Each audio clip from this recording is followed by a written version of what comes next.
Hello friends, welcome to my channel. இன்றைக்கி என்ன பார்க்க போகிறோம் பார்த்தீங்கன்னா, அரைக்கீரை கடையல் தாங்க. நான் ஒரு கட்டு கீரையை க்ளீன் பண்ணி வச்சுருக்கேன். வாங்க எப்படி பண்ணுறதுன்னு பார்க்கலாம். இப்போ குக்கரில் கீரையை அலசி எடுத்து வச்சுக்கோங்க. அது கூடவே ஒரு 10 பல் பூண்டு, 4 தக்காளி, ஒரு 4 பச்சை மிளகா, ஒரு அரை ஸ்பூன் அளவுக்கு ஜீரகம், 1/4 டீஸ்பூன் அளவுக்கு வெந்தயம், ஒரு 50 கிராம் துவரம்பருப்பு எடுத்து சேர்த்துக்கோங்க.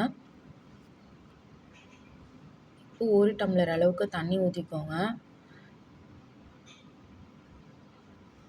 ஒரு கொத்து கருவேப்பிலையை இதோடு சேர்த்துக்கோங்க. ஒரு நெல்லிக்காய் சைஸ் அளவுக்கு புளியும் இதோடு சேர்த்து குக்கரை மூடி ஒரு 4 விசில் விட்டுடுங்க. அவ்வளோதாங்க. இப்போ பாருங்கள், கீரை நல்லாவே வெந்துடுச்சு. இப்போ தேவையான அளவுக்கு உப்பு சேர்த்து இதை கடைஞ்சிடலாம்.